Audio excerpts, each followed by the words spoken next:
Hey,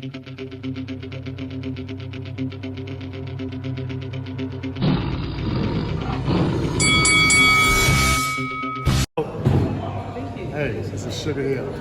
You're watching Lights Out. Oh, he's a good fighter. I know that. I know his record. I know all his achievements. I've followed him for a long time. I come across him as an amateur, so I know the task at hand, but I wouldn't be putting myself forward for this fight if I didn't believe I could win it. It's a fight I fully believe in my own capabilities. I know how good I am and how good I can be. Have you looked at anything in the performances against Callum Johnson, Anthony Yard, that makes you think, do you know what, if I get you in trouble, forget beating you on points, I've got what it takes to stop you inside the distance? Yeah, definitely. I think as a fighter, I don't think I'd have reached the levels I've reached if I didn't believe in myself and believe I could do that.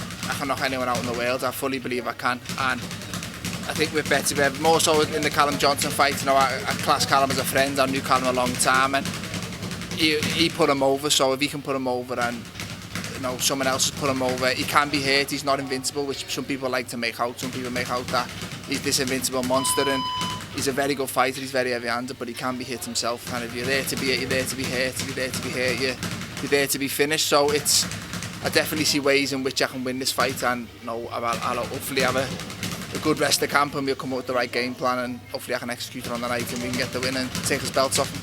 Every fighter sets up for a fight, but are you looking at this fight and going into it thinking, do you know what, this might be a fight that it could potentially come down to who wants it most, and a fight that could stop within inside the distance, but also maybe 6, 7, 8 rounds? Yeah, definitely. At the highest level, the smallest differences are the difference between winning and losing. At the highest level, you've got to perform every fight. You can't afford to underperform at the highest level. If you do, 9 times out of 10 you'll come up short. You know the level of opposition you're up against. So I know I've got to be at my very best to get the win here, and that's why I'm putting my body through this in camp. I want to be the best version of me, and I've always said for a long time the best version of me beats anyone in the world, and I fully believe that. I still stand by that, and that includes Artur Beterbiev. And it's an exciting fight. You know, there's a lot of fights in your career which are always en route to a certain fight, whereas this is the fight I want. This is the biggest fight in my career. It's for 3 world titles. This is everything I've ever worked for since I was a little boy, so it's a huge opportunity, but one I plan on taking.